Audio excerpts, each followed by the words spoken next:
A lonely billionaire helps an injured homeless girl. When she shows him her toy, he freezes upon recognizing it as the same one from his childhood. The clock in Holden Marshall's office read nearly 11 at night when he finally closed his laptop. The Marshall Enterprises building was almost empty, with only a few dedicated employees still working on the lower floors. Holden grabbed his coat and took the private elevator down, giving a brief nod to the security guard in the lobby. "Good evening, Mr. Marshall." "Good evening, Frank." A gust of cold wind greeted him as the automatic doors slid open. New York in December was ruthless, but Holden appreciated the chilly air after hours spent locked in meetings. He decided to dismiss his driver and walk a few blocks to clear his mind. The streets of the financial district were nearly deserted. Holden's footsteps echoed on the sidewalks as he passed brightly lit storefronts and towering buildings. This was what his life had become: work, solitude, and the empty mansion he had inherited. At 37, Holden Marshall was one of the most successful businessmen in the city, and also one of the most isolated. It was when he turned a corner that he saw her, a small figure huddled against the wall of an alley, visibly trembling. Holden almost walked right by. New York had taught him not to get involved. But something made him stop. The girl couldn't have been more than 12. Her dark hair was tangled, and there was a suspicious stain on her sleeve that looked like blood. "Are you all right?" Holden asked, keeping his distance. The girl looked up at him, startled. Her eyes were wide, wary. "I'm fine. Just go away," she muttered, clutching something against her chest. Holden should have walked away. That's what any sensible person would do, but the wind blew harder, and he saw the girl shiver. "You're hurt," he observed, now clearly seeing the blood on her arm. "There's a hospital a couple of blocks from here." "I don't need help," she answered, but her weak voice betrayed her words. Holden hesitated. Getting involved with a street kid could bring complications his meticulously organized life didn't need. But leaving her out here, in the cold, with an open wound. "Look, let's just go to the ER. Then you can decide what you want to do," he offered, keeping his voice neutral. "I'll cover the bill." The girl studied him intently before finally nodding and struggling to her feet. That's when Holden saw what she was holding so carefully, a brown teddy bear, visibly worn from time and use, with a patch on its right arm and one eye hanging by a thread. Something inside Holden froze. That teddy bear. It was identical to the one his father had given him on the last birthday they spent together, weeks before the accident that took him. "What's your name?" he asked, trying to keep his composure. "June," she answered simply, following him at a cautious distance. The ER was relatively quiet that night. A middle-aged nurse greeted them, eyeing Holden suspiciously before leading June to an exam room. The girl refused to let go of the teddy bear even when they needed to clean the wound on her arm. Sitting in the waiting room, Holden couldn't take his eyes off that object. Even from a distance, he could see the details: the slightly drooping left ear, the worn button nose, the small plaid patch on its chest. It was like looking at a ghost from his past. Teddy Bear Brownie, as Holden had called it, had been his companion after his father's death. For years, he slept with it every night, until he hit his teens and stored it in a box in the mansion's attic. As far as he knew, the bear should still be there, along with other memories he preferred to keep buried. Yet here was another, identical in every detail, in the arms of a girl he didn't know. The nurse came out of the exam room and approached him.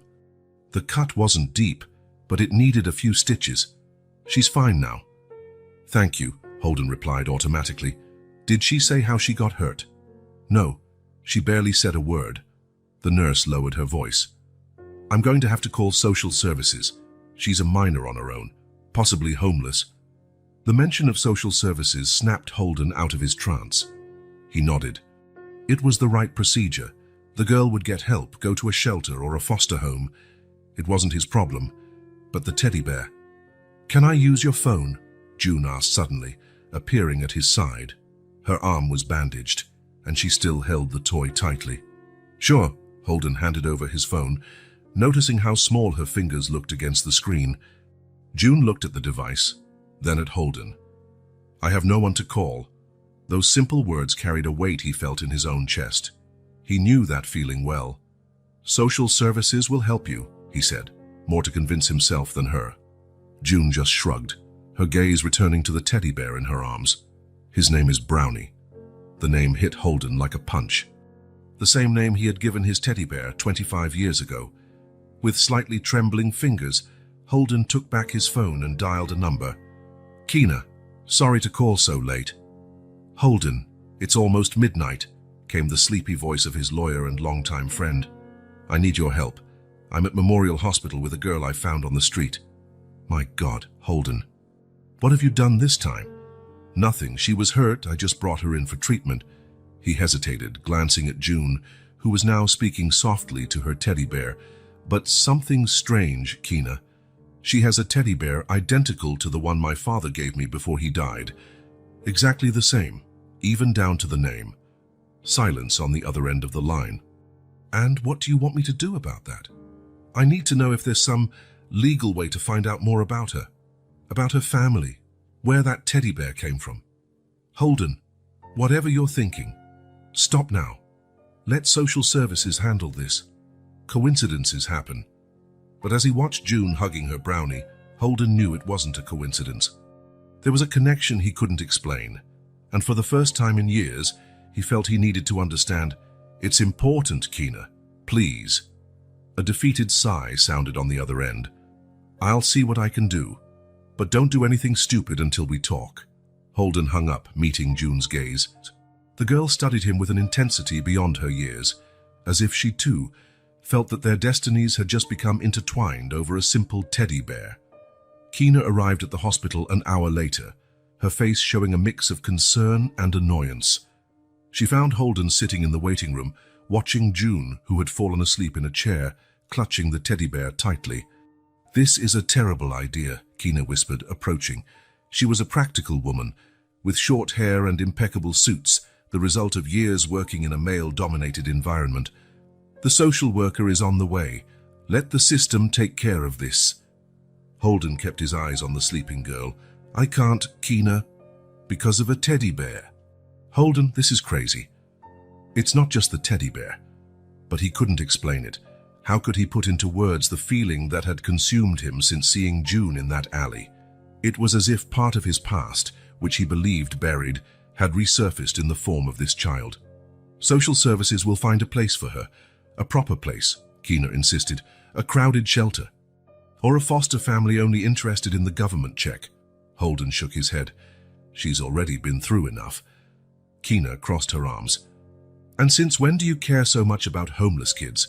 Last week, you didn't even want to approve that donation for the youth outreach program." The question hit Holden like a slap. It was true. So until yesterday, kids like June were just statistics in reports that crossed his desk. Faceless figures that, at most, served to improve the public image of his company when he made some strategic donation. "I can offer her a room in my home, just until we find out more about her family." "That's kidnapping, Holden. Not if she agrees. And if we do everything legally." Keena ran a hand through her hair, exasperated. "So you want me to forge temporary guardianship papers?" "No.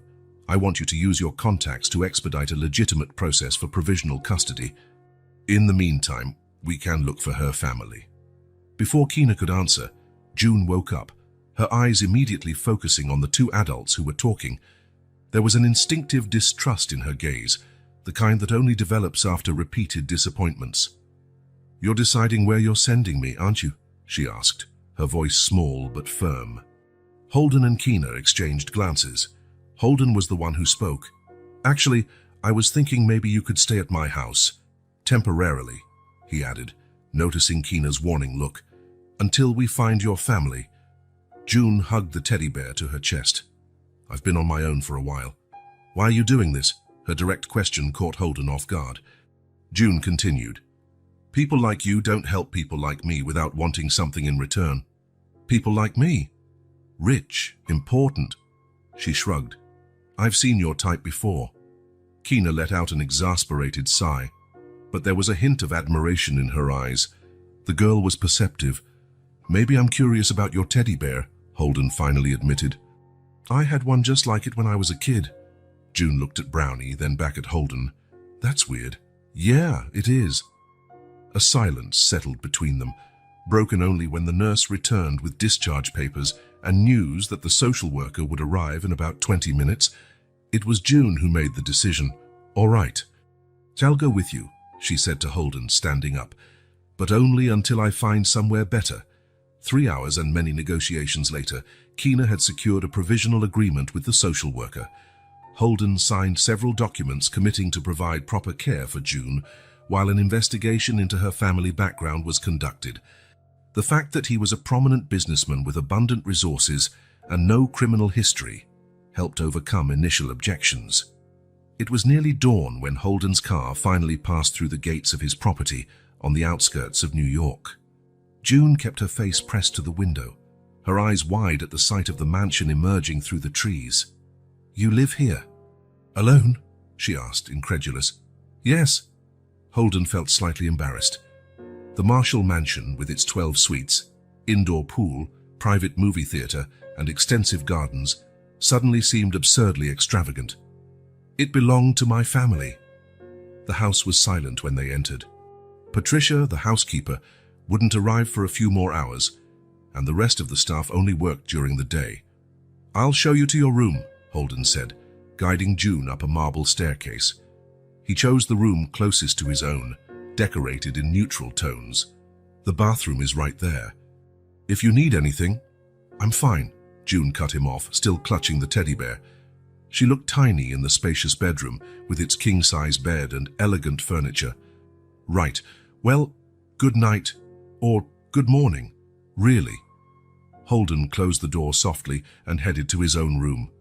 The sun was beginning to rise, bathing the mansion in a golden light that couldn't dispel the strangeness of the situation. What was he doing? How crazy was it to bring a complete stranger into his home? Lying in bed, unable to sleep, Holden thought about the teddy bear, about his father, about coincidences that didn't feel like coincidences. Eventually, he fell into a restless sleep. When he woke, it was already past noon. For a moment, he thought the whole thing had been a strange dream. Then he heard muffled voices coming from downstairs. He found Patricia in the kitchen, unsuccessfully trying to persuade June to eat something. Good afternoon, Mr.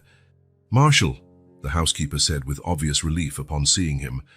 I was explaining to the young lady that breakfast is the most important meal of the day. June sat at the kitchen table, looking even smaller in the daylight. Brownie rested on the seat beside her.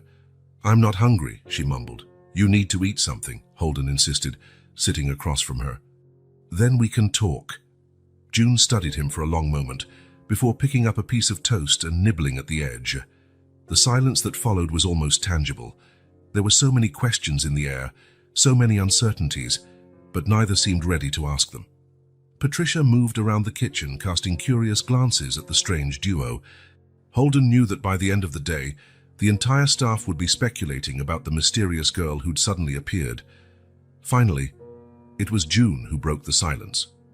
What happens now? Such a simple question with a complicated answer.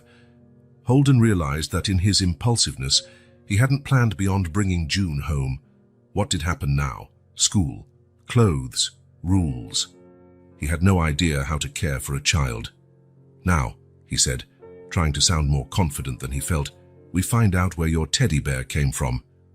After the quiet breakfast, Holden took June to the living room.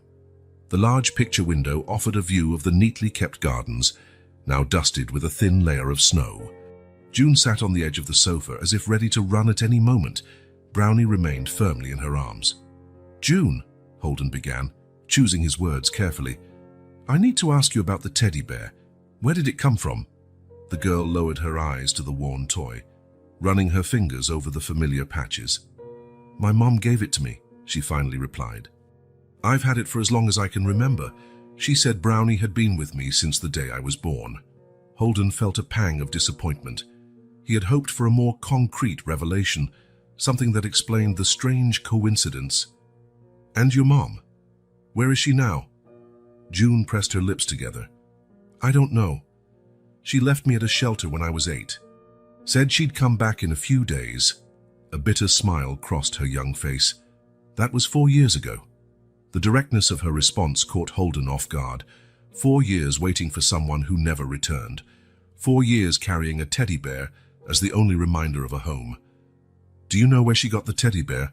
June shook her head. "She never told me. Just said it was special, that I should take good care of it." Holden looked at the toy more closely. The similarity to his own brownie went beyond appearance. There was something about how the button eyes were sewn on, the peculiar shape of the ears. This wasn't a mass-produced teddy bear. It was handmade, crafted with care. "May I?" He held out his hand. After a moment's hesitation, June handed over the teddy bear. It was the first time he'd seen her without it since they met. Holden turned the toy in his hands, examining every detail, the texture of the fabric, the stitching, all of it bringing back memories of his own childhood. When he turned the bear over, he noticed something on the faded label, nearly imperceptible embroidered initials. "HM," he murmured. "What?" June asked, leaning in to see. "These initials, H.M. They're my initials, Holden Marshall." June frowned. Coincidence? Maybe. But Holden didn't believe that. He handed the teddy bear back to June, who immediately clutched it. "What's your mother's name?" "Alessandra. Alessandra Caldwell." Holden made a mental note of the name. "And you were born where?" "Right here in New York. At Memorial Hospital, I think." "That's what it says on my birth certificate." The pieces were starting to come together in Holden's mind, although they still formed an incomplete picture. He picked up the phone. "I'm going to call my lawyer. She can help us track down your mom." June's eyes widened. "You're really going to look for her?" "I am. I promise." An hour later, Keena had all the available information about Alessandra Caldwell. The lawyer didn't hide her skepticism on the phone, but agreed to use her contacts to begin a discreet search. "And in the meantime," she asked Holden, "what are you going to do with a 12-year-old? Your meeting with the Japanese investors is tomorrow." Reality hit Holden like a bucket of cold water. His calendar was packed for the next few weeks. Conferences, board meetings, dinners with important clients. "I'll figure it out," he replied, before hanging up. When he returned to the living room, he found June examining the photographs on the shelf. There were only a few. His parents on their wedding day, Holden at his college graduation, his father handing him the keys to the company on his 25th birthday. "Is that your family?" June asked, pointing to an old photo. "Yes, my parents. My dad died when I was 13. My mom a few years later." June looked at him with an understanding beyond her years. "So you ended up alone too?" It wasn't a question. Holden just nodded. The following days tested Holden's ability to adapt. While trying to maintain his work routine, he had to completely reorganize his life. A series of phone calls resulted in a pile of new clothes for June, delivered the next morning. Patricia, recovering from the initial surprise, took on the responsibility of ensuring the girl ate properly. Keena appeared on the third day with enrollment forms for a private school nearby, which accepted June on an emergency basis thanks to a generous donation from Holden. "This is temporary," Keena reminded him as they filled out the documents in Holden's office. "Don't get attached to the girl." Holden pretended not to hear. Through the window, he could see June walking in the garden, Brownie held firmly in her arms. There was something about her that awakened a protective instinct he hadn't known he possessed. A routine slowly began to form. In the morning, Holden drove June to school before heading to the office. Patricia picked her up in the afternoon, and Holden tried to be home in time for dinner, something he rarely did before. The mansion, always silent and empty, now had a new energy. Small signs of June's presence appeared everywhere: a book left on the sofa, sneakers in the hallway, a half-finished glass of milk on the coffee table. Despite the routine, June remained cautious. Holden noticed that she never let Brownie out of her sight, as though she feared it might also disappear. At night, she checked multiple times to make sure her bedroom door was unlocked, ready for a quick escape if necessary. "Why do you do that?" Holden asked one night, after watching her test the doorknob for the third time. June shrugged. "Habit. At the shelter, they sometimes locked us in at night. The simplicity of her answer masked a story Holden could only imagine. How many places had June called home in the last 4 years? How many times had she woken up in an unfamiliar environment? 1 week after her arrival, Holden went to June's room to say goodnight and found her already asleep, hugging Brownie tightly. On the bedside table was a drawing, a simplified version of Holden, June, Bin, and the teddy bear, all holding hands in front of the mansion. Underneath, in careful letters, "Temporary home." The image stirred an unexpected emotion in Holden. Temporary. That was their arrangement. But with each passing day, the idea of June leaving became harder to imagine. At the office, Holden struggled to stay focused. His assistant noticed the distraction, the frequent phone calls to check on June, the early departures. The man who once lived for work now seemed to have other priorities. "Any news on Elisandra Caldwell?" he asked Kina one rainy afternoon, while they waited for June to finish a trial piano lesson. Kina shook her head. "Nothing concrete yet. She disappeared from the system about 3 years ago. Last known address was a women's shelter in Brooklyn. Keep looking." "Holden," Kina hesitated. "Do you really want to find her? What if she shows up and wants June back?" The question hit Holden unexpectedly. He hadn't considered that possibility. His search for the origin of the teddy bear had turned into something far more complex. "She has the right to know about her mother," he finally replied. That night, after dinner, June approached Holden in the office. For the first time since she arrived, Brownie wasn't with her. "Thank you," she said simply, "for all of this." Holden smiled. "You're welcome. Do you really think you'll find my mom?" The hope in June's voice was palpable. Despite being abandoned, she still wanted to believe. "We're trying," Holden replied honestly, "but in the meantime, you're safe here." June nodded and turned to leave, but paused at the door. "I know it's just temporary, but thank you anyway." Temporary. The word echoed in Holden's mind long after June had gone to bed. How could something as simple as finding a child with a familiar teddy bear have upended his life so completely in just a few days? Meanwhile, upstairs, June drifted off to sleep, hugging Brownie, her only link to a past that was slowly starting to reconnect. 2 weeks had passed since June's arrival. The Marshall mansion, once a place of silence and order, now buzzed with new energy.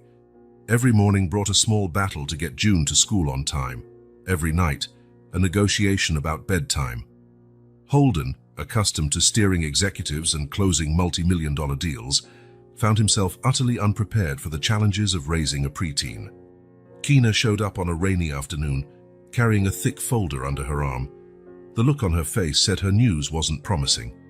"I started by checking the mansion's employee records," she explained, spreading documents over Holden's desk. "But it's a complete mess. It seems that before 2015 your family didn't keep formal records of the household staff. Many were paid in cash without contracts." Holden frowned. His father had always been meticulous with the company, but ran the household with surprising informality. "How many people worked here back then?" "Impossible to say for sure. I found payment receipts for around 8 fixed employees, gardeners, housekeepers, cooks, but there were also temps. People hired for events, renovations, vacation cover. The idea that Elisandra Caldwell, June's mother, might have worked at the mansion was unsettling. It could explain the origin of the teddy bear, but it opened up a whole new set of questions. "I'm going to need more time," Kina concluded. "And maybe you should talk to Patricia. She's been here how long? 20 years? 23, Holden corrected. "You're right. She might know something."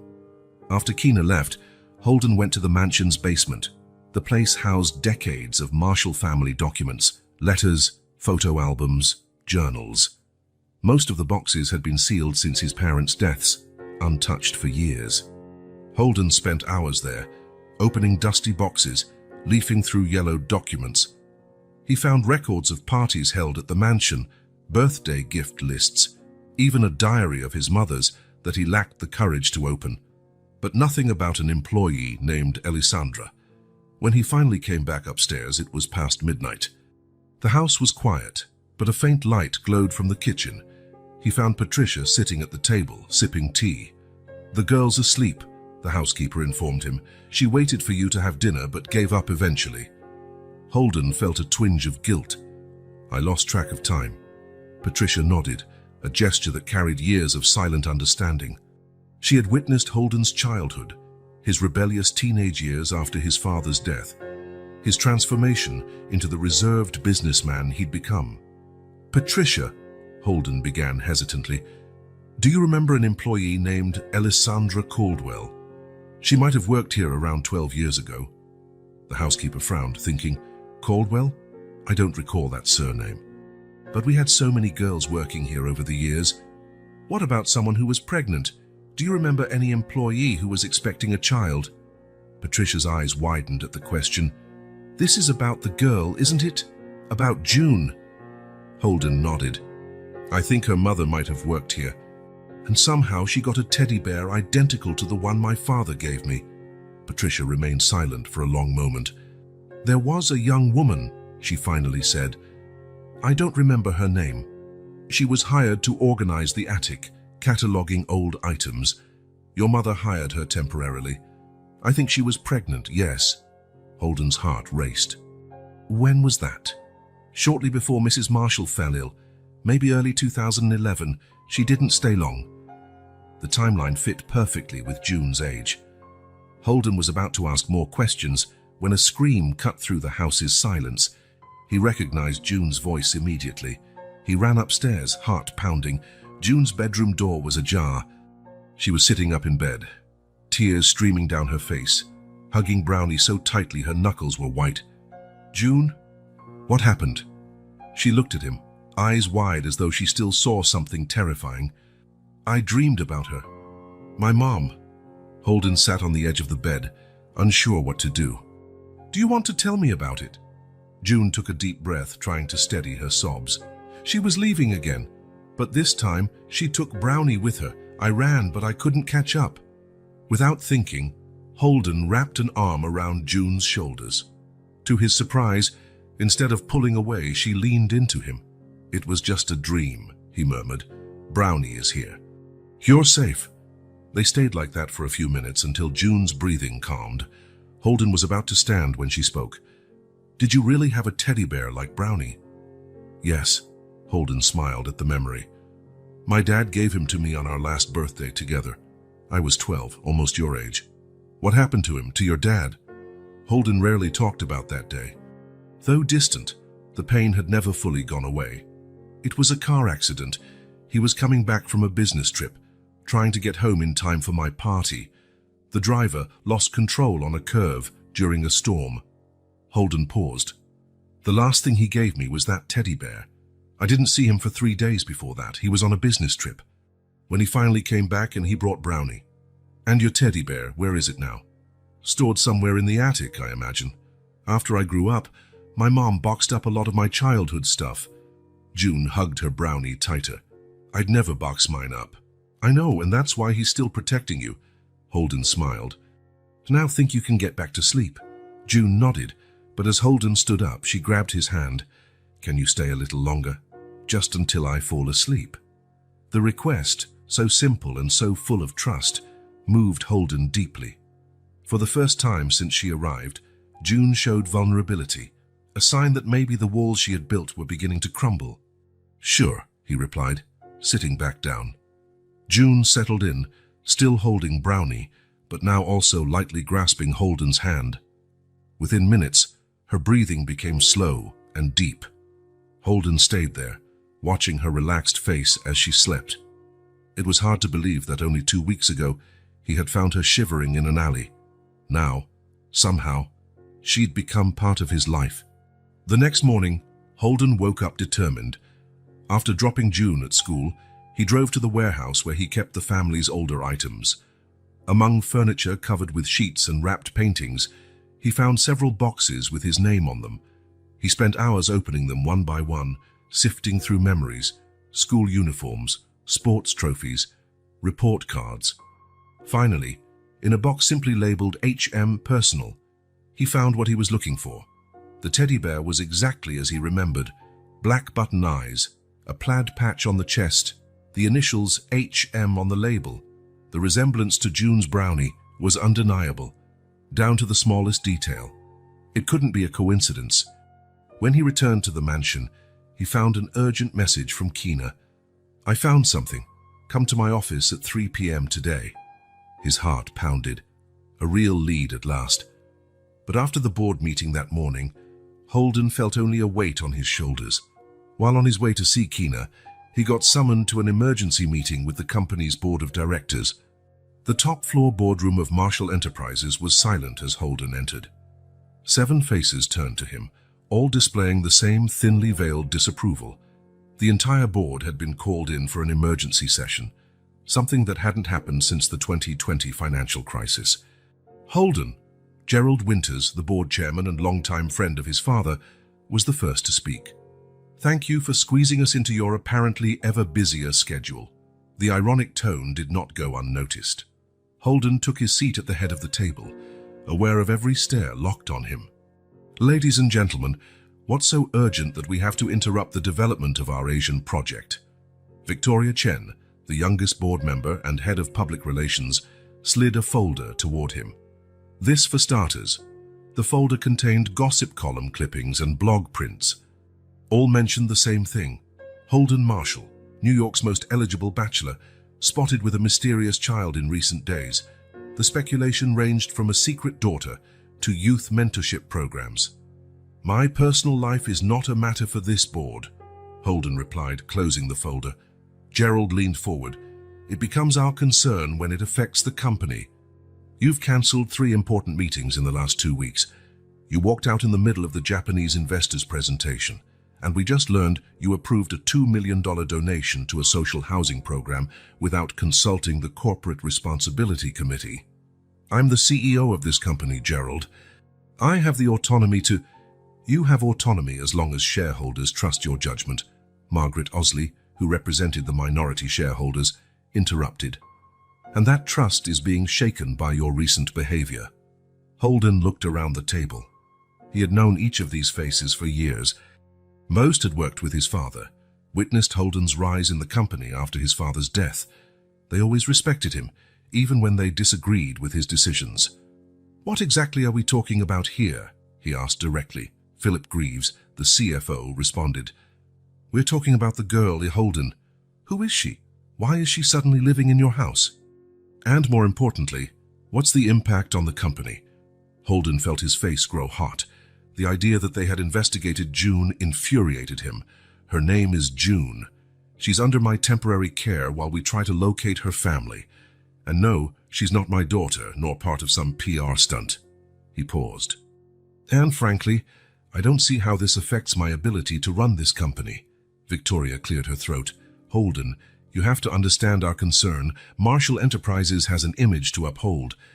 Rumors can affect the stock price, especially with the upcoming IPO for the tech division. We're talking about a child, not a corporate scandal." Holden shot back, his voice rising slightly. "June lost her mother. She was living on the streets. What do you suggest I should have done? Ignored her?" The ensuing silence was answer enough. That was precisely what they expected him to have done. Gerald was the first to break the silence. "No one is questioning your compassion, Holden. But there are proper channels for this kind of situation. Charities, social services." "And how much time have you spent in a youth shelter lately, Gerald?" Holden asked, his voice now dangerously calm. "Do any of you have any idea what the system is like for kids like June?" The board members exchanged uncomfortable glances. Holden knew he had hit a nerve. Most of them lived in a bubble of privilege, just as he had until recently. Margaret Osley shifted in her seat. "The point is that you need to resolve this situation quickly and discreetly." "Resolve? She's not a problem to be solved. She's a person." "No one is suggesting otherwise," Gerald intervened, trying to calm tempers. "But you have responsibilities here, Holden, to this company, to its employees, to its shareholders. Have I been neglecting those responsibilities?" 3 cancelled meetings, Philip responded. "The Singapore project is behind schedule. Next quarter's budget review is still undone." Holden took a deep breath. It was true that his routine had drastically changed since June's arrival. For the first time in years, work wasn't his only priority. "And the donation to social housing," Victoria continued. 2 million without prior consultation. That's not like you, Holden. Indeed, it wasn't. Before June, Holden had viewed corporate donations primarily as marketing strategies and tax breaks. Now, after seeing the other side, it felt different. I considered it an important investment, he replied simply. Gerald sighed. Holden, we understand that you're going through something, but the board needs assurances that you're still making decisions with the best interests of the company in mind. And if I can't give those assurances, the question hung in the air like a silent threat. Everyone knew that despite the board's power, Holden still held majority control of the company, an inheritance directly from his father. Then we have a serious problem, Gerald finally said, one none of us wants to face. The meeting continued for another hour, with discussions about ongoing projects and quarterly numbers, but the main topic, June, remained the elephant in the room. When it finally ended, only Gerald stayed behind. Your father built this company from nothing, Holden, the older man said once they were alone. He sacrificed a lot for it, including family time. I'm aware. I just wonder if you understand what you're risking here, for a stranger. Holden met his father's friend's gaze. June isn't a stranger, not anymore. Gerald shook his head. Just be careful. Rumors spread like wildfire, easy to start, hard to contain, and some people on that board don't share my loyalty to the Marshall family. When Holden left the building, the sun was already setting over New York. His phone buzzed with a message from Keena. I found more info on Alessandra Caldwell. Connection to the mansion is confirmed. Let's talk tomorrow. The news should have excited him, but after the board meeting, he felt only a heaviness on his shoulders. As he drove home, he thought about Gerald's words. His father had indeed sacrificed a lot for the company, including precious moments with family. Holden had followed that legacy faithfully until now. Arriving at the mansion, he found June in the library, flipping through an old photo book of New York. Brownie, as always, was at her side on the couch. When she saw him, her face lit up with a hesitant smile, something rare that Holden had learned to treasure. Patricia made cookies, June informed him, pointing to a plate on the coffee table. I saved some for you. The simple gesture, so domestic and ordinary, stirred an unexpected emotion in Holden. In just a few weeks, this wary girl had begun to put down roots in his house, his life. Thank you, he said, picking up a cookie. Find anything interesting in the book? As June showed him old photos of the city and asked about places she'd never visited, Holden reflected on how his life had changed in such a short time. The board wanted him to fix the situation, go back to being the executive solely focused on the business. But looking at June, listening to her excitedly describe the places she wanted to see, Holden realized he had already made his decision. Regardless of what Keena might discover about Alessandra Caldwell or how much pressure the board put on him, he would not abandon June. Not the way everyone else in her life had. Holden spent the entire night in his office. The documents Keena had found confirmed that Alessandra Caldwell had indeed worked briefly at the mansion, but that was only part of the story. As he searched for more information about her in the company archives, Holden stumbled upon a folder he had never opened. Social Impact Reports. Marshall Enterprises had a real estate development division that had grown exponentially in recent years. Holden had always seen the projects in terms of numbers, land acquisitions, construction costs, projected profit margins. He'd never cared much about what happened to the former residents of revitalized areas. The first report was dated 5 years ago. Riverside Project, Population Displacement. The pages detailed how the construction of a luxury complex had forced 78 low-income families to relocate. The company had offered minimal compensation, and many families couldn't find affordable housing elsewhere. Holden picked up another file, Harbor Heights, Community Impact Analysis. More dry numbers, more lives disrupted. Then a third, Clinton Neighborhood, Transition Phase. The area where he'd found June. His stomach turned as he read the statistics. 200 families displaced, a shortage of affordable housing, a rise in homelessness in the area. The colorful graphs turned human suffering into antiseptic data, easy to ignore in quarterly results meetings. A map showed the areas most affected by Marshall Enterprises' urban development. With a trembling finger, Holden traced a line between them. Clinton, where he'd found June; Riverside, where the women's shelter Alessandra had last been seen at was located; Harbor Heights, near the hospital where June had been born. The connection was undeniable.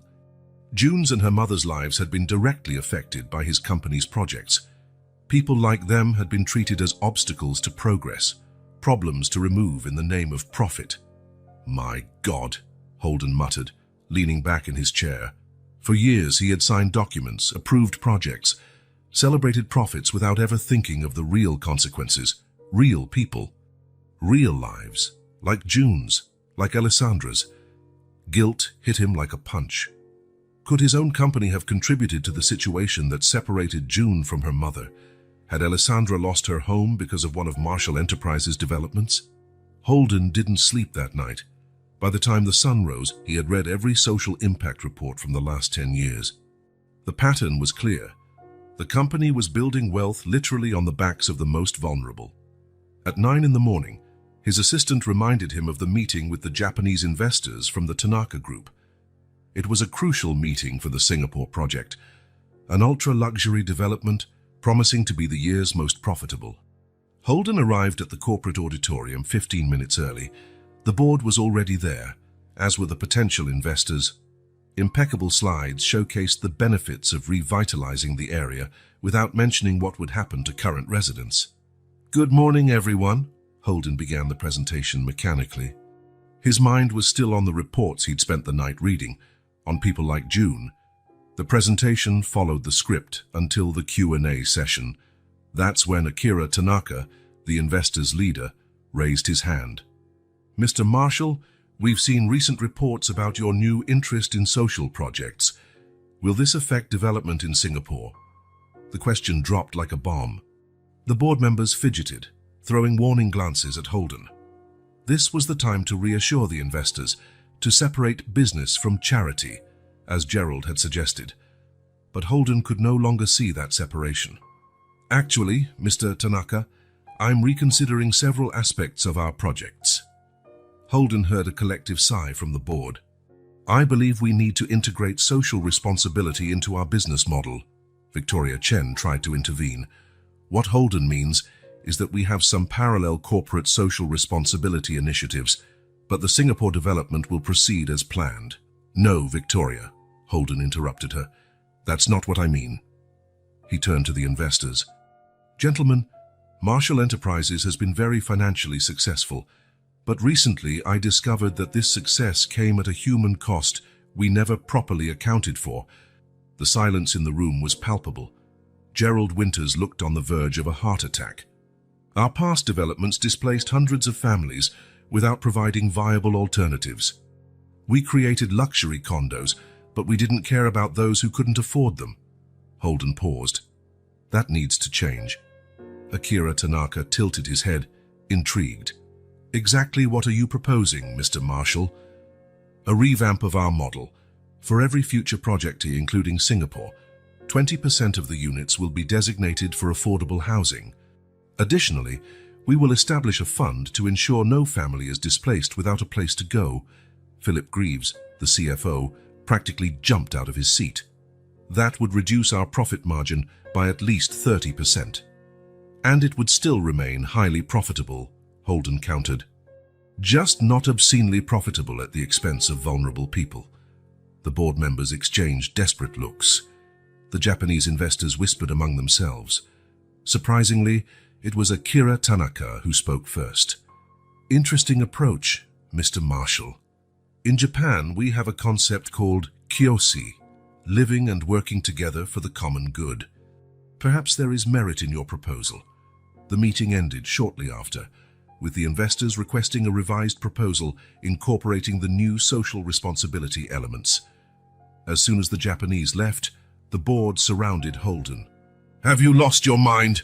Gerald roared, his face red with anger. 30% profit drop. That will tank our stock price, and maybe save some lives in the process," Holden answered calmly. Victoria shook her head. "It's because of the girl, isn't it? You're letting one isolated case affect business decisions that impact thousands of jobs. It's not an isolated case, Victoria. We should have known that already. Holden handed out copies of the social impact reports. Have you read any of these documents? I never had. And the truth is, we never wanted to. We're a developer, not a charity, Philip insisted. Our duty is to the shareholders. And to the communities we operate in, Holden shot back. From now on, every Marshall Enterprises project will include affordable housing components and community support programs. And no, that's not up for negotiation. The board was stunned. In all the years Holden had been running the company, he'd never so directly challenged immediate financial interests. He had always been the efficient executor of his father's legacy, focused on expansion and profitability.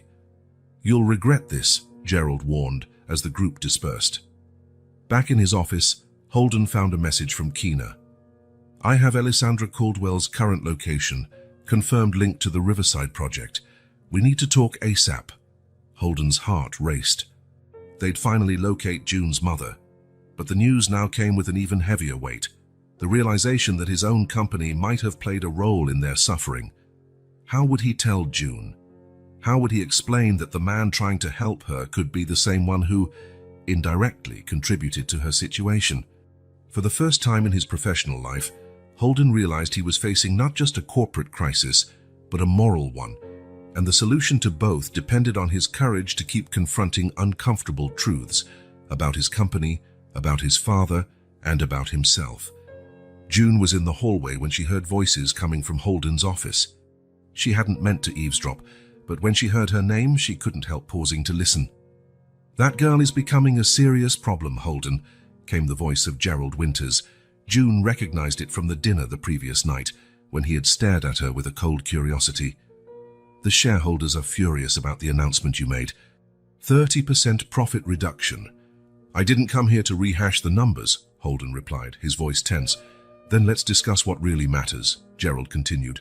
This little charity experiment of yours is clouding your judgment. The girl has to go today. June is not an experiment, Holden's voice sounded angry. And she stays. As long as she's here, you'll keep making irrational decisions. Think about your father's legacy, Holden. Everything he built, you're willing to risk it for some stranger who came out of nowhere. June backed away from the door, her heart pounding. A problem. That's what she was, again, as in every temporary home she'd been in over the last 4 years. Always the problem, never the solution, always the burden. In her room, June sat on the bed, hugging Brownie. For a few weeks, she had let herself believe she'd finally found a place to stay, a place where she was wanted. But now she saw the truth. Her presence was causing trouble for Holden, problems with his job, his company, the people who mattered to him. The decision formed quickly. Moving quietly, June grabbed the backpack she'd brought on her first day. She put in some clothes, the small makeup kit Patricia had given her, and the cereal bars she kept in the nightstand. She hesitated when she saw the book Holden had lent her, an old edition of The Secret Garden, but decided to leave it. It wasn't hers, after all. She took one last look at the spacious room, the soft bed, the view of the snow-covered garden. Then she placed Brownie in her backpack, leaving just the bear's head poking out, and slipped out through the back door. 2 hours later, Holden went upstairs to call June for dinner. His conversation with Gerald had left him exhausted and upset, but the prospect of sharing a meal with the girl always lifted his mood. Maybe afterward they could play that board game she liked so much. He knocked softly on the door. No answer. He knocked again, louder. June? You all right? Silence. A sudden tightness gripped his chest. He opened the door. The room was empty, the bed neatly made. His first thought was that she might be in another part of the house, the library, maybe, or the kitchen with Patricia. But something in the air, the subtle absence of life, told him otherwise. He opened the closet and immediately noticed the empty spaces where some clothes should be. The backpack was gone. June! Holden ran through the house, calling her name in every room, panic escalating with each empty space he found. Patricia emerged from the kitchen, alarmed. What's wrong, Mr. Marshall? Have you seen June? She's not in her room. The worried look on the housekeeper's face said it all. "I haven't seen her since lunch." "I thought she was with you." Holden checked the security cameras on the property. There she was, a small figure slipping out the back door at 4:38 p.m., almost 2 hours ago. The sight sent a wave of despair through him. "Call Keena," Patricia urged, remaining calm where Holden was unraveling. "I'll check the grounds." Keena picked up on the second ring. As Holden explained, his voice trembled. "You need to calm down," the lawyer said firmly. "Think, where would a 12-year-old go? Does she know the city? I don't know. She used to live on the streets. She could be anywhere." Holden ran his hands through his hair in desperation. "I'm calling the police." "Wait," Keena intervened. "Think about the implications. A public search for June will raise questions about your guardianship. We could face legal issues if the authorities find out you lost her. I don't care about legal issues. She's out there, alone. I know, we'll find her, but we need to be discreet. I have contacts, people who can help without involving the authorities officially." An hour later, a small team organized by Keena fanned out to likely spots where June might have gone. Holden insisted on going himself, ignoring Keena's pleas for discretion. She finally relented, giving him a list of shelters and community centers to check. Night fell over New York as Holden drove through the streets, his desperation growing with every fruitless stop. How had he let this happen? Why had she run? The last time he saw her, everything seemed fine. Then he remembered. Gerald had been at the mansion. They had argued about June, about business. Had she heard? The thought made his stomach sink.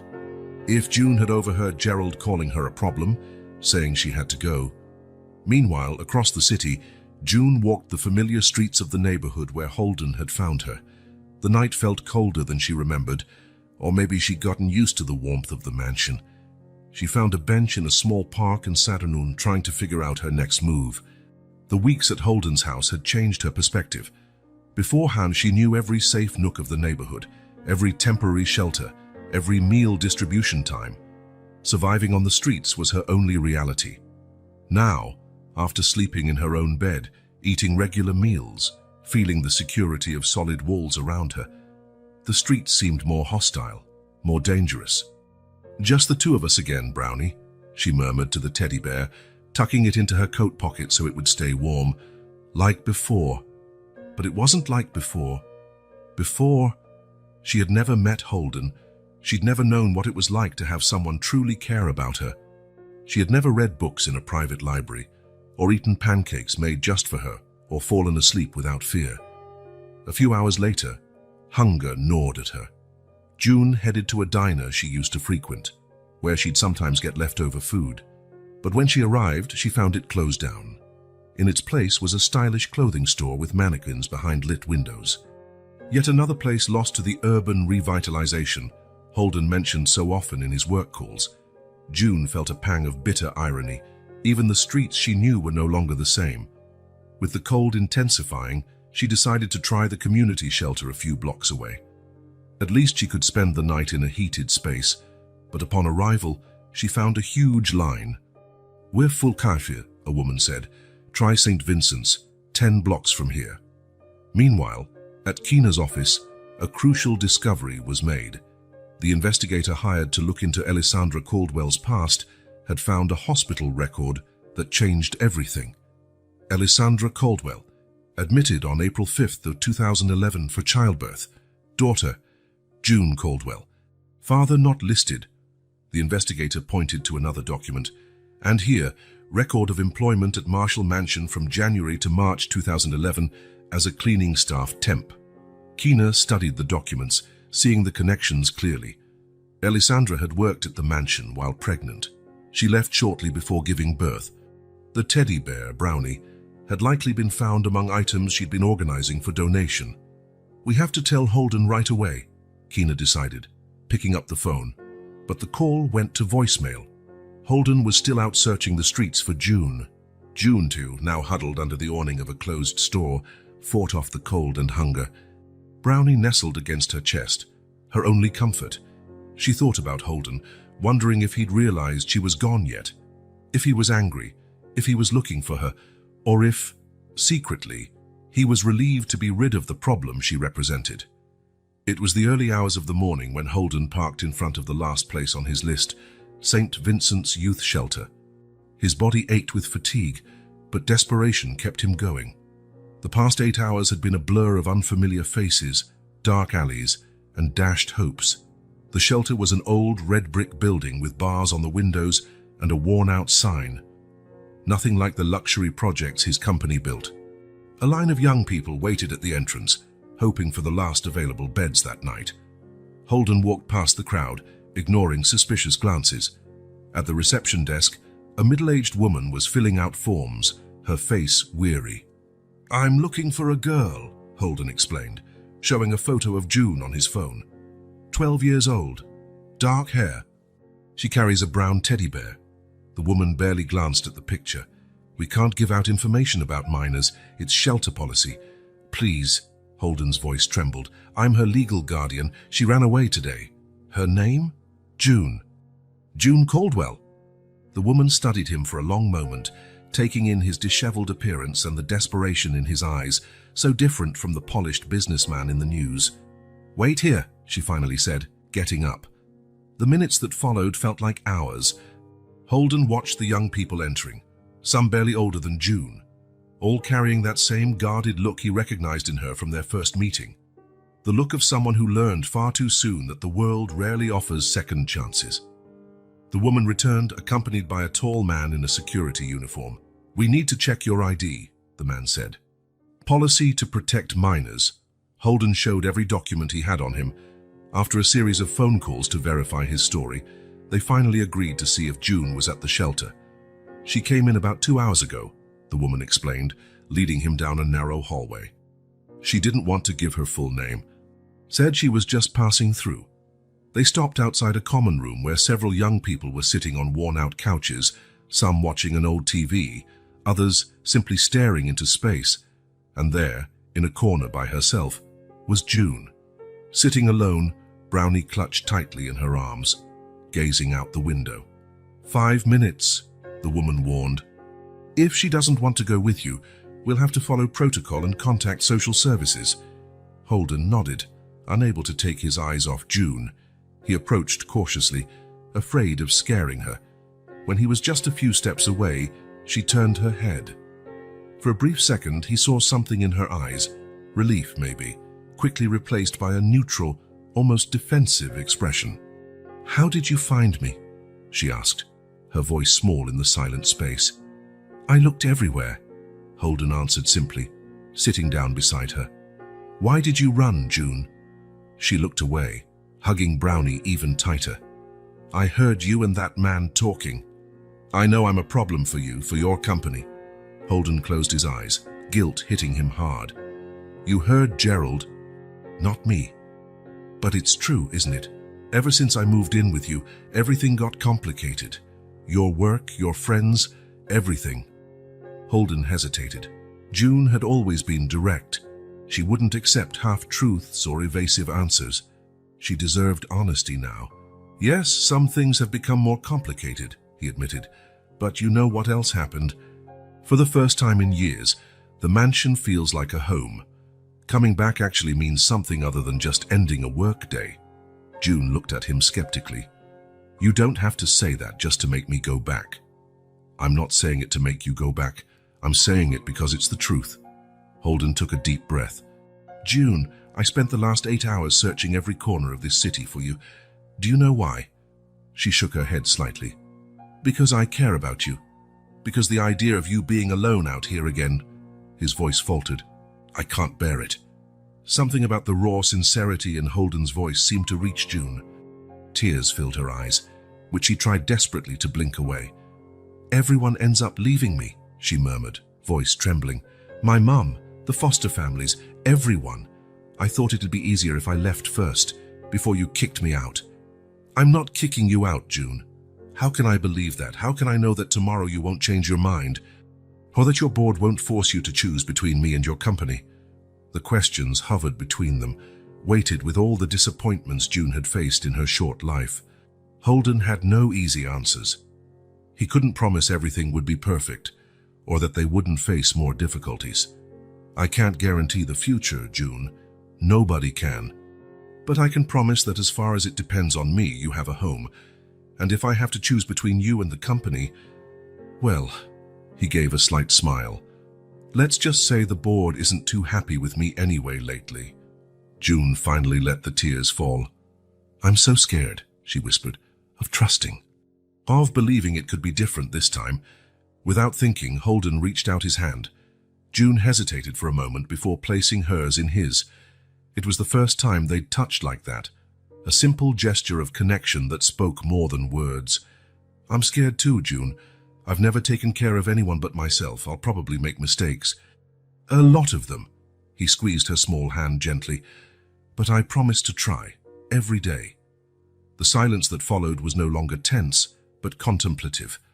June glanced at Brownie, then back at Holden. Can I go home? She finally asked, her voice so soft he almost didn't hear. Home. The word resonated between them, full of meaning. Yes, Holden answered, feeling a lump in his throat. Let's go home. As they left the shelter, June stuck close to Holden, not holding his hand anymore, but walking beside him with a new, hesitant confidence. In the car, she spoke little, watching the city lights through the window. Brownie held firmly in her lap. That man, Gerald, she said suddenly. Will he be mad you brought me back? Probably, but Gerald doesn't live in our house, does he? A small smile appeared on June's lips. No. When they reached the mansion, Patricia was waiting at the door, obvious relief on her face when she saw June. Without a word, she gave the girl a brief hug before announcing she had made hot chocolate. June went upstairs to change clothes while Holden called Keena to say he'd found her. The lawyer didn't hide her relief. Holden, she said, her voice oddly hesitant. There's something else. We found Alessandra Caldwell. Holden's heart pounded. Are you sure? Positive. The investigator confirmed it. She's living in Queens, in a low-income housing complex. And Holden, she worked at the mansion in 2011, just before June was born. The records confirm it. The revelation hung between them, all the puzzle pieces finally in place. Does she know we've found June? Not yet. I thought I should talk to you first. Holden looked toward the stairs, thinking about June. The girl had just come back. Their trust was still fragile as glass. How would she react to hearing they had found her mother, the woman who had abandoned her 4 years ago? Let's meet tomorrow, Holden decided. We need to figure out how to handle this in the least traumatic way possible for June. When he hung up, he found June standing at the foot of the stairs, already in pajamas, Brownie in her arms as usual. There was something different in her expression, a look of determination mixed with vulnerability. Who was on the phone? She asked. Keena. She just wanted to check if you were all right. June nodded, clearly not fully believing him. But she didn't press. Together they headed to the kitchen where Patricia had set out hot chocolate and cookies, a simple domestic scene that, just a few weeks earlier, would have seemed impossible in the Marshall mansion. Thank you for coming to get me, June said softly after they finished the hot chocolate. Always, Holden replied. And he realized, with some surprise, that he really meant it. Holden spent another sleepless night, wrestling with how to tell June they had found her mother. Fear of her reaction gnawed at him. What if June wanted to leave immediately? What if, after learning her mother hadn't abandoned her on purpose, June decided she no longer needed him? These selfish thoughts made him feel guilty. He shouldn't be worried about himself, but about what was best for June, even if that meant losing her. Early the next morning, Keena arrived, carrying a folder with all the information on Alessandra Caldwell. She's living in a women's shelter in the Bronx, Keena said over breakfast. June was still asleep, exhausted from the previous day's events. The conditions are pretty dire. She works as a cleaner during the day, but her wages barely cover the basics. She's been at the shelter for about 8 months. How did she react when you told her about June? I wanted to talk to you first, figure out the approach. Keena hesitated. Holden, you need to understand something. Legally, Alessandra has rights over June, even living in a shelter, if she proves she's seeking stability and that the separation wasn't intentional neglect. I know, Holden cut in. his voice betraying his mixed emotions. He'd feared this moment ever since they started searching for Alessandra. But we can't hide this from June. Agreed. The question is how and when to tell her. The decision was taken out of their hands when June's voice sounded from the doorway. Tell me what? Holden and Keena turned, startled. June stood in the doorway in her pajamas, Brownie clutched in her arms. Her eyes flicked between them, ever perceptive. It's about my mother, isn't it? She said, walking over to the table. You found her. It wasn't a question. Holden nodded slowly. Yes, we did. June sat down, her fingers nervously gripping the teddy bear. Where is she? Does she want to see me? She doesn't know we've found you, Keena explained gently. We wanted to talk to you first. A tense silence settled over the kitchen. June seemed to process the information, her face revealing a turmoil of emotions. She left me, June finally said, her voice small. There might be more to the story, Holden suggested softly. We don't know what really happened. June stared at Brownie for a long moment. I want to see her, she decided, looking up. There was determination in her eyes, but also fear. But you'll go with me, right? She asked Holden. Of course, he answered immediately. If that's what you want. I can set up a meeting for tomorrow, Keena offered. There's a quiet cafe halfway between here and the Bronx. It'll be a neutral place. The arrangements were made in a matter of hours. Keena personally visited the shelter to inform Alessandra about June, preferring to do it face-to-face rather than over the phone. When she returned to the mansion that afternoon, her expression was serious. She broke down when I showed her June's photo, Keena reported. Said she never stopped looking for her, even without resources or help. It was moving to see her reaction. She agreed to meet at Riverside Cafe tomorrow at 10 a.m. The rest of the day passed in nervous tension. June swung between moments of excitement and stretches of introspective silence. After dinner, as Holden worked on some documents in his office, she appeared at the door. What if she doesn't like me? She asked abruptly. Holden set the papers aside. June, she's your mum. Of course she's going to like you. But I'm different now. I've grown. What if I'm not what she expects? Her eyes revealed a vulnerability she rarely showed. What if she doesn't want me back? June, come here. Holden gestured for her to join him on the couch. Once she sat, he continued, I don't know what's going to happen tomorrow. I can't promise it'll be easy or that all your questions will be answered, but I promise I'll be there with you, no matter what. June nodded, taking in his words. Thanks, she said simply, before leaving the office quietly. Holden stayed up late, thinking about the possible revelations the next day might bring. The fact that Alessandra had worked at the mansion was more than a coincidence. It was a direct link between his past and June's. What else would they discover? The next morning, the drive to the cafe was silent. June wore a simple dress Patricia had helped her choose, and Brownie, as always, was with her. Holden noticed how she nervously adjusted her hair every few minutes. Riverside Cafe was modest, with wooden tables and large windows offering a view of the river. Keena was already there, seated at a quieter table in the back. She's already here, Keena said quietly as they approached. Arrived 20 minutes early.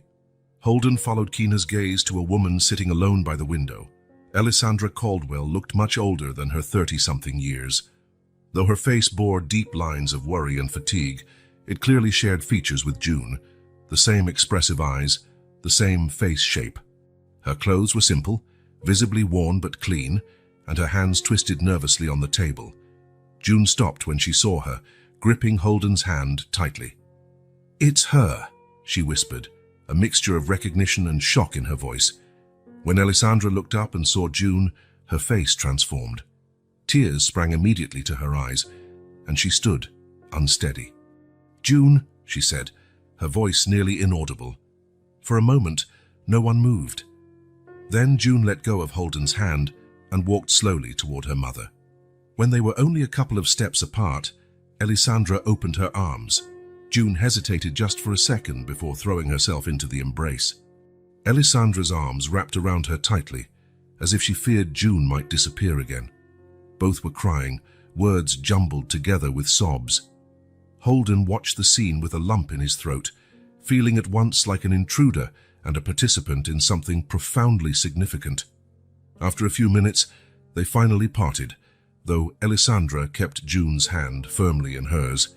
She looked at Holden, tears still in her grateful eyes. "You took care of her," she said, not as a question, but as a statement. "She took care of me, too," Holden replied, making June smile through her tears. The four of them sat at the table. For a moment, no one knew what to say, the gravity of the moment hanging in the air. It was June who broke the silence, lifting Brownie. "Do you remember him?" she asked her mother. Alessandra smiled, gently touching the teddy bear. "Of course I do. You've been inseparable since you were a baby." She looked at Holden. "I never imagined he would lead us here." "How did you get it?" Holden asked, finally voicing the question that had plagued him for weeks. Alessandra took a deep breath, preparing to tell her story. "I worked in your house for a few months, 12 years ago. I was 5 months pregnant when I got the temporary job. Your mother, Mrs. Marshall, hired me to organize old items in the attic, decide what could be donated or thrown away." Holden nodded. He vaguely remembered that time, when his mother decided to reorganize the mansion after his father's death. "One day, I found a box of your childhood belongings, clothes, books, toys. Among them was the teddy bear." Alessandra's smile was tinged with sadness. "Your mother said it was your favorite when you were young, but you'd outgrown it. It was in the pile of items to be donated." June looked at Brownie, then at Holden, finally comprehending. "Mrs. Marshall noticed me admiring the teddy bear," Alessandra went on. "She asked about my pregnancy, if I'd bought anything for the baby yet. When I admitted I could barely afford rent, she told me I could keep it." Her eyes filled with tears again. "It was the first gift June ever received." "Then what happened?" Kina asked gently. Alessandra's face twisted in pain. "As the pregnancy progressed, it got harder to do the job. The hours were long, and the tasks were physically demanding. One afternoon, I nearly fainted in the attic. The butler, I don't remember his name, said I wasn't fit to work anymore. I was fired a week later." Holden felt a heaviness in his stomach. This had happened under his roof, and he, immersed in his own life, had had no idea. "Without a job, I couldn't pay the rent. We moved several times in the following years, each apartment smaller and worse than the last." Alessandra looked at June with sorrow. I swear I tried to give you a better life. I worked 2, sometimes 3 jobs, but it was never enough." June squeezed her mother's hand, silently encouraging her. "When the housing crisis hit our neighborhood, we were evicted. Ironically, it was a Marshall Enterprises project that demolished our building," Alessandra said, glancing at Holden without accusation, merely stating a fact. "We ended up in shelters for a while, then on the streets. That's when—" Her voice broke. "When you left me at the shelter," June finished for her. Alessandra nodded, tears streaming freely. "I got a job interview in Jersey. It was my only shot at stable work with benefits. The shelter wouldn't let children stay unsupervised, so I arranged with a social worker. You'd stay there for 3 days, until I got back." "But you didn't come back," June muttered, her old hurt evident. "I did come back," Alessandra corrected, her eyes pleading for understanding. "I came on the 4th day with a job offer in hand, but you'd run away the night before. I searched everywhere for you, June, every shelter, every street we knew. For 4 years, I never stopped looking." She paused, wiping her tears. "The job didn't work out. The supervisor wanted more than work. When I refused, I was fired. After that, everything fell apart for good. I lost our last apartment. I lost you. I ended up on the streets, then in shelters. I've been at the Santa Maria Center for 8 months now, trying to save enough money for a place, but—" She gestured at her threadbare clothes, the exhaustion etched in her face. "It's hard to start over when you've got nothing." The silence that followed was thick with pain and regret. June stared at Brownie, processing everything she'd heard.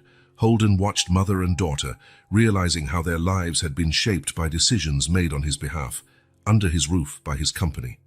"I'm sorry," he said finally, the words feeling woefully inadequate in the face of all the suffering he had indirectly helped cause. "For what happened at the mansion, for the eviction, I didn't know, but that's no excuse." Alessandra studied him for a long moment. I don't blame you, Mr. Marshall. You didn't know me. You didn't even know I existed until a few weeks ago. But now I do, Holden replied, determination in his voice, and I can do something about it. The hours that followed passed quickly as mother and daughter reconnected, sharing stories of the lost years. Holden and Keena stayed quietly on the periphery, allowing June and Alessandra to have their moment, but offering silent support. When they finally parted, promising to meet again the next day, June hugged her mother for a long time. "You'll really come back?" she asked, old insecurities creeping in. "Always," Alessandra promised. "I'm never leaving you again, June." On the ride back to the mansion, June remained quiet, digesting everything she had discovered. Brownie rested on her lap, but this time she held him differently, not with desperation, but with a new understanding of what he represented. "You okay?" Holden finally asked, concerned about her silence. June nodded slowly. "I think so." She glanced at him. "What about you?" The question surprised him. Amid all the emotional turbulence, June was still worried about his feelings. "I'm processing a lot," he admitted honestly. "Learning my family indirectly caused you both so much suffering." "It wasn't you," June said firmly, "and you're trying to fix things now." Holden smiled faintly. "Yes, I'm trying." Both of them knew, though they didn't say it, that the inevitable question hung in the air. What now? Alessandra clearly wanted her daughter back, but her living conditions were far from ideal. June had rediscovered the mother she thought had abandoned her. And Holden, was he prepared to let June go if that was best for her? The mansion, which had become a home in recent weeks, suddenly felt transient, as if they were all just waiting for the real conclusion to this story that began with a teddy bear named Brownie. The morning after meeting Alessandra, Holden woke with a clarity he hadn't felt in years. Overnight, an idea had taken shape in his mind, not just a temporary solution, but a true path forward for everyone involved. Sitting in his office, he drafted the contours of his idea when Keena arrived for their scheduled meeting. "You look determined," she noted, taking a seat across from him. "I am," Holden responded, sliding a preliminary document toward her. "I want to start a foundation, the Marshall Foundation for Housing and Social Reintegration." Keena picked up the document, eyebrows raised. "This goes beyond just helping Alessandra and June." "Exactly. I've been thinking about this ever since I learned how our real estate projects hurt so many lives. Helping just one family when hundreds were affected isn't enough. The plan was ambitious. The foundation would offer temporary housing to families displaced by urban development projects, along with job training and reintegration assistance. Holden would commit an initial $25 million of his personal assets, and Marshall Enterprises would allocate 5% of its annual profits to sustain the operation. "The board is going to have a meltdown," Keena remarked, flipping through the document. "First you announce a reduction in our profit margins. Now you want to commit 5% of earnings." "Let me handle the board," Holden said with a slight smile. "This is what I want to discuss with you. I need someone to run this foundation, someone who truly understands what these families are going through." Keena studied him, immediately guessing. "Alessandra." "Yes. I want to offer her the role of community programs coordinator and a decent apartment where she and June can live. What if June wants to stay with you? Have you considered that possibility?" The question cut straight to Holden's heart. Yes, he'd considered it, more than he cared to admit. The thought of June leaving the mansion caused a surprising pang. "That will be up to her," he finally answered. "And Alessandra. They need to rebuild their relationship, and I don't want to interfere with that." Keena looked at her friend for a moment. "You really have changed, Holden." "I hope so," he replied softly, "for the better." Within days, Keena had all the paperwork ready to establish the foundation. Alessandra was invited to a meeting at the mansion without knowing precisely what to expect. June greeted her at the door, more excited than Holden had seen her in weeks. The two seemed to have found their own rhythm already, still cautious, but with moments of genuine connection that warmed and pained Holden at the same time. In the office, Holden laid out his proposal for Alessandra, whose eyes grew wider with every detail about the foundation and her prospective role. I don't understand, she said after he finished. Why me? I don't have any qualifications to manage something like this. I don't even have a college degree. You have something far more valuable, Holden said. Lived experience. You know these families' struggles because you've been there. You know what works and what doesn't in support systems because you depended on them. No degree can teach that. Alessandra looked at June, who listened intently to the conversation. And where would we stay? Me and June. There's an apartment in the building where the foundation will operate, 3 bedrooms, fully furnished. It'd be part of your compensation, along with a salary and benefits. We could be together again. Alessandra's voice trembled slightly as she looked at her daughter. That's the idea, Kina confirmed. We're preparing the paperwork to regularize June's situation. Legally, you never lost custody. You were just separated by circumstances. A heavy silence fell over the room. They all knew what that meant. June would leave the mansion, would leave Holden. Or, Holden added, struggling to keep his voice steady, we can consider other arrangements if June prefers to stay here for now. The important thing is that you two can rebuild your relationship at a pace that works for both of you. June looked at him, then at her mother, conflict clear on her face. Can I think about it? Of course, they both answered at the same time. Meanwhile, at Marshall Enterprises' main office, news of the foundation had already leaked to the board. Gerald Winters called an emergency meeting where Holden formally presented the project. This is madness, Holden, Gerald argued, slamming the table. First you slash our profit margins, now you want to divert 5% of our revenues to charity. The shareholders will crucify us. It's not charity, it's social investment, Holden replied calmly, and I suggest we look at the numbers before declaring doomsday. Victoria Chen, who had been silent so far, spoke up. I've actually looked at some preliminary projections. If we manage it properly, the positive PR could significantly boost our brand value. Exactly, Holden agreed. Besides, we're rectifying damage our own company caused. It's not only morally right, it's strategically smart. To Holden's surprise, Margaret Osley, typically the most conservative member, cleared her throat. I have to admit, since we announced our new social commitments, I've received several inquiries from ESG-focused investors. Seems there's a growing market for companies with genuine social responsibility. Gerald looked around, realizing he was losing support. Who's going to run this foundation? I already have someone in mind, Holden answered. Someone with direct experience of the issues we're addressing.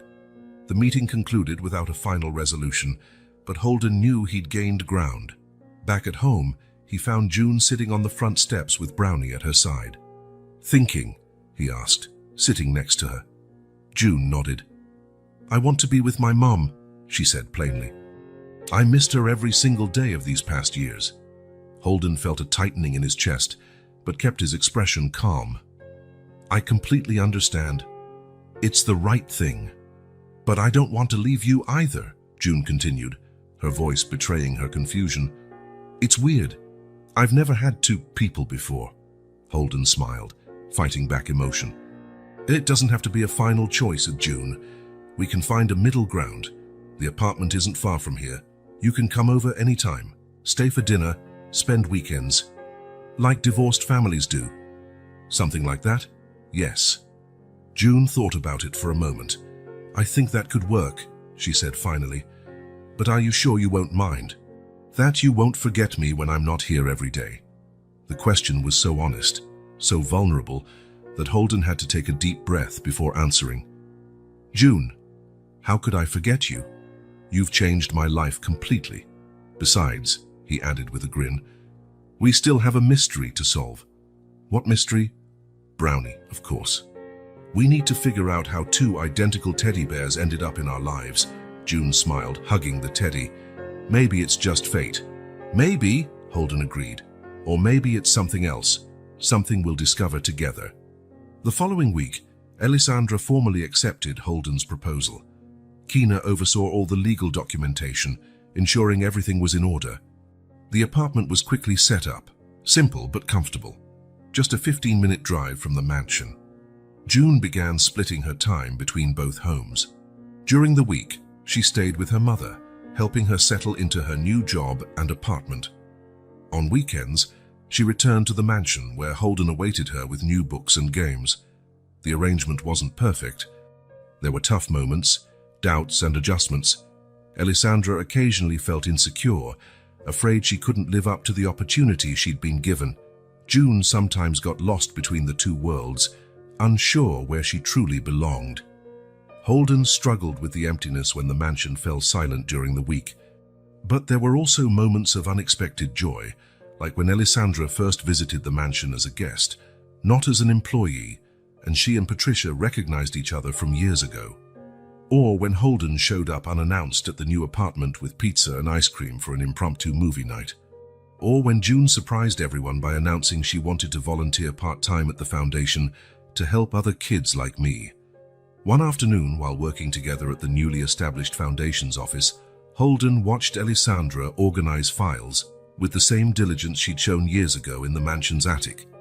Except now, instead of discarding the past, she was helping build a future. "You know what still amazes me," she said, noticing his gaze, "that all this started with a teddy bear." Holden smiled, thinking of Brownie, now shuttling between two homes, just like June. "I guess we'll never fully grasp how small choices can change so many lives." "Like letting a pregnant employee take an old toy home," Alessandra agreed. "Or stopping on a cold night to help a girl in an alley," Holden added. That same day, when he returned to the office, Holden found a notice on his desk. The Singapore project had been approved by the Japanese investors on the condition that the social housing elements he had proposed were included. The first major Marshall Enterprises project under the new corporate philosophy was officially underway. Gerald burst into his office without knocking. "I have to admit, I didn't think it would work," he said bluntly. "But the initial projections for Singapore are surprisingly positive. Because it's possible to do good and do good business at the same time, Gerald," Holden replied. "We just have to care enough to try." The skeptical look on his father's old friend's face didn't vanish entirely, but there was a newfound respect there. "Your father would be proud," Gerald finally said. "Not of how you're doing it, but that you're standing up for your convictions." He always admired that, even when he disagreed. After Gerald left, Holden remained in his chair, gazing out the window at the city where he had grown up, built his empire, found June. The same city that housed countless stories like Alessandra's, people affected by decisions made in offices like this one. His phone vibrated with a text from June. "I found more old mansion documents. I think I discovered something about Brownie. I'll tell you at dinner tonight." Smiling, Holden put the phone away. New chapters of this story were still being written, and for the first time in a long time, he was genuinely eager to see what came next. A spring sun bathed the gardens of the Marshall Mansion, where white tables were arranged in semicircles under blossoming trees. Children ran across the lawn, their laughter echoing through a space that for so many years had known only silence. Adults chatted in small groups, cups of lemonade in hand, their faces marked by difficult histories but lit by renewed hope. From the veranda, Holden watched the scene with a sense of fulfillment no multi-million-dollar deal had ever given him. 6 months had passed since the launch of the Marshall Foundation for Housing and Social Reintegration. 6 months of intense work, unexpected challenges, and rewards that couldn't be measured in dollars. "Impressive, isn't it?" Keena joined him on the veranda, a tablet in hand. 42 families assisted so far. 17 already in permanent housing, 25 in temporary accommodation while they get on their feet. And it's not just housing, jobs, education, healthcare. Holden nodded, his eyes automatically seeking June among the children. He spotted her near the fountain, animatedly explaining something to 2 younger girls. Brownie, as always, was with her, now in a small backpack on her shoulders. "Credit goes to Alessandra," he replied. "She understands these families' needs better than anyone." It was true. Alessandra had proved to be an exceptional manager, turning her life experience into valuable insights for helping vulnerable people. What began as a symbolic position quickly became a central role in the foundation. Speaking of her, Keena pointed to the garden entrance where Alessandra was arriving with more lemonade. Her face, once marked by extreme exhaustion, now looked healthy. Though it still bore traces of past hardships, it also reflected the confidence of someone who had finally found her place in the world. The garden party celebrated 6 months of the foundation's operations, but it also marked another important milestone, 6 months since June and Alessandra had been reunited. Half a year of healing, adjustments, and rediscovery. "How are things with the three of you?" asked Keena, always direct. Holden smiled. The arrangement they'd found was unconventional but worked surprisingly well. June spent most weekdays with her mother in their apartment, but Thursday nights and weekends were reserved for the mansion. Holden dined with them at least once a week at the apartment, and Alessandra often brought June over unannounced when she knew Holden was having a particularly tough day at work. "Better than I ever imagined," he answered honestly. "I think we all found something we needed." June spotted Holden on the veranda and waved enthusiastically. He waved back, feeling that familiar tightness in his chest her presence always caused. There were moments, like now, when he could hardly believe the transformation one child had brought to his life. The Marshall mansion, once a symbol of isolation and coldness, had become a place alive with people. Holden's office now served as a planning center for social projects. The dining room, which rarely saw more than 2 people at a table, often hosted community meetings. Even the attic, where it all began when Alessandra found the original teddy bear, had been converted into a storage space for donated items for the families they assisted. Patricia emerged from the house carrying a large cake. "Everyone gather around, please," she announced. "It's time for cake." The children rushed to the main table, June at the front. Once everyone was assembled, Holden joined them, standing discreetly at the edge of the circle. Alessandra lit the candles, not 6, but 12. One for each month, since the idea for the foundation had begun forming in Holden's mind, right after he found June that cold night. "Before we sing," Alessandra said, her voice firm but full of emotion, "I'd like to say a few words." She paused, looking around at the attentive faces. "A year ago, I was living in a shelter, hopeless about finding my daughter, hopeless about finding a better life. Most of you have similar stories: loss, displacement, hardships that seemed impossible to overcome." Murmurs of agreement rippled through the group. Holden noticed several people discreetly wiping away tears.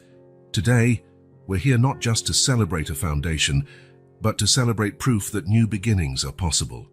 Alessandra caught Holden's eye. That one single decision to stop and help someone can spark changes that affect hundreds of lives. June, standing beside her mother, held Brownie against her chest. Her eyes, once always on alert and suspicious, now shone with a steady confidence. In the past months, she had flourished in ways that surprised everyone. The private school she attended, originally chosen for its proximity to both the mansion and the apartment, had become a source of real growth. June Dollars, who had never had consistent schooling, soaked up knowledge with impressive eagerness. Her teachers frequently commented on her sharp intelligence and keen insight. More importantly, June had finally allowed herself to be a child. The nightmares that once plagued her nights had almost disappeared. She laughed openly, made friends, played without fear. She still carried Brownie, but not as a shield against abandonment. Now he was a companion in her adventures, a link to a story she'd learned to accept. After everyone sang Happy Anniversary and the cake was cut, Holden sat on a bench away from the crowd, watching the celebration. Gerald Winters approached, surprisingly present at a foundation event. "I have to admit, Holden, you proved me wrong," the older man said, taking a seat beside him. "The company's stock has risen 12% since we announced the social housing initiative. Even those grumpy shareholders are satisfied." Holden smiled. Gerald might never fully grasp that the real value wasn't in the numbers, but gaining his allyship had been important. "And those Japanese investors," Gerald went on, "they're so impressed with our business with purpose approach, they want to expand the partnership into 3 new markets." "Glad to hear it," Holden answered. But his gaze remained on June, now teaching a clapping game to a group of kids. Gerald followed his line of sight. "She changed you," he observed, without the accusatory tone he once had. "She saved me," Holden corrected simply. The party lasted until dusk. When the last families left, only Holden, June, and Alessandra remained in the garden, picking up disposable cups and napkins under the warm glow of decorative lanterns. "It was a perfect day," June said, carefully packing leftover cake into plastic containers. "Everyone looked so happy. And this is just the beginning," Alessandra replied. "The foundation has enough projects lined up for the next 2 years at least." June nodded thoughtfully. "I think Brownie is proud of us," she said suddenly, looking at the teddy resting on a nearby chair. "For turning something sad into something good." Holden and Alessandra exchanged smiles. June's occasional wisdom still caught them by surprise. "Speaking of Brownie," Holden said, "I have something to show you both." He led them to the attic, now clean and organized, unlike the dusty space where Alessandra once worked. In a corner, a small table displayed an item under a glass dome. "I found it at the bottom of an old trunk," he explained, removing the dome. "I think it answers some of our questions." It was a slim hand-bound book. On the cover, in childish lettering, it read, "The Story of Brownie" by Elizabeth Marshall. "Elizabeth?" June asked. "Who's that?" "My mother," Holden replied, carefully opening the book. Apparently, when she was a girl, she created this illustrated story about a magic teddy bear that had the power to bring together people who needed each other. The pages were filled with simple yet charming drawings of a brown teddy bear helping lonely children find friends and family. "The last drawing," Alessandra murmured, flipping to the final page. There, in colored pencil, were not one but 2 identical teddy bears holding hands with a small child. "The twin guardians," Holden read the caption his mother had written decades ago. "Created so no one would ever be alone." June placed Brownie beside the book. "So it wasn't a coincidence," she said with a smile. "Your mother made 2 identical bears on purpose. And somehow one found its way to you," Holden added. "How could she have known?" Alessandra asked, gently touching the page. "I don't think she did," Holden answered. "But I like to think that, somehow, she hoped it might happen, that the bears would one day fulfill their purpose." The 3 stood in silence, contemplating the book and all it represented, the coincidences that weren't coincidences, the intersecting paths, the lives transformed. Later that night, when June was asleep in the bedroom she now considered hers at the mansion, Holden and Alessandra sat on the veranda, gazing at the starry sky. "Have you ever wondered what would have happened if you hadn't stopped that night?" Alessandra asked. "If you'd just walked by like so many others did?" Holden considered. "I'd still be the same man, living in the same empty mansion, running the same company without understanding the impact of my decisions." He paused. "And you?" "I would have kept searching for her," Alessandra said firmly. "Every day, in every shelter, in every corner. I would never give up." "Like a circular story," Holden mused. "June looking for you, you looking for June, both lost because of decisions that somehow involved me, and both found for the same reason," Alessandra concluded. Upstairs, June slept cuddling Brownie. In her dream, there were no dark alleys or overcrowded shelters, only sunlit gardens and children's laughter. A summer dream, no longer haunted by the winter cold or the fear of being left behind. The mansion, once a lonely monument to material success, now hummed with the life June had brought in her worn teddy bear. And in the city streets, other children like her found new beginnings, thanks to the unlikely story of a teddy bear that, against all odds, fulfilled its purpose, bringing together people who needed each other. Transformations rarely happen as we expect. Sometimes they begin on cold nights with impulsive decisions and end on warm spring afternoons, when we finally understand that family is less about where we're born and more about who we choose to love.